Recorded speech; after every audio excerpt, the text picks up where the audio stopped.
បើសិនជាមានទា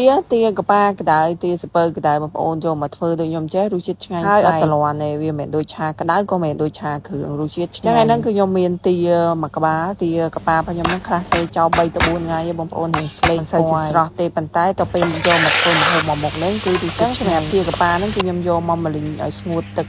ចាញ់ខ្លាញ់ហើយខ្លាញ់ទាទឹកទាបងប្អូនមកខ្ញុំស្រង់ទុកម្លែកទៅមកហូបមកមុខនឹងដែរបងប្អូនគ្រូសាខ្ញុំចូលចិត្តធ្វើខ្លែមនិយាយទៅគ្រឿងដែលយើងត្រូវយកមកឆាហ្នឹងមានគល់ក្រៃហាន់ជាចំណិតស្ដើងជាមួយនឹងម្ដេងស្លឹកក្រូចល្មៀតហើយនឹងបងប្អូនចូលចិត្តហឹរដាក់ម្ទេសថែមទៅហាន់ជាចំណិតស្ដើងដូចគ្នាមកនិយាយរួមទៅបងប្អូនហាន់តាមចំណូលចិត្តទៅចង់ដាក់មិនក៏បានដែរប៉ុន្តែមិនបាច់បុកទេយើងធ្វើអញ្ចេះវិញបុកទៅវារៀងទ្រាន់គ្រឿងណាបងប្អូនខ្ទឹមសគឺខ្ញុំក៏ច្រាមឲ្យម៉ត់ដូចតែយើងឆាធម្មតាអញ្ចឹងហើយអ្វីដែលយើងចាំបាច់ត្រូវមានហ្នឹងគឺប្រហុកបងប្អូនមានប្រហុកសាច់ក៏បានប្រហុកអីក៏បានតែក៏ច្រាមទៅដាក់តាមចំណូលចិត្តទៅដូចខ្ញុំចូលចិត្តប្រហុកខ្លាំងអញ្ចឹងគឺខ្ញុំដាក់អញ្ចឹងខ្ញុំម្លីងជាមួយខ្ទឹមសម្ទេសគ្រឿងដែលយើងមានហ្នឹងគឺម្លីងឲ្យចេញជាតិឈ្ងុយគ្រឿងចេញមកចាំដាក់ប្រហុកចូលបងប្អូនដាក់ប្រហុកចូលហើយខ្ញុំក៏ដាក់ជាមួយនឹងសាច់ទានឹងចូលទៅកូរសាច់ទាឲ្យចូលជាមួយនឹងគ្រឿងហើយបន្ទាប់មកក៏បន្ថែមជាមួយនឹងគ្រឿងអញ្ចឹងគ្រឿងផ្សំដែលខ្ញុំមានហ្នឹងគឺខ្ញុំប្រើជាមួយនឹងទឹកដោះគោខាប់ភេងខ្យងជាមួយនឹងប៊ីចេងខ្ញុំប្រើតែប៉ុណ្្នឹងមុខទេគឺអត់ប្រើស្ករប្រើទឹកត្រីអីទេបងប្អូនឆាកូរចូលគ្នាហើយបងប្អូនបន្ថែមទឹកតិចទៅបើមានទឹកទានៅសោះបងប្អូនដាក់ទឹកទា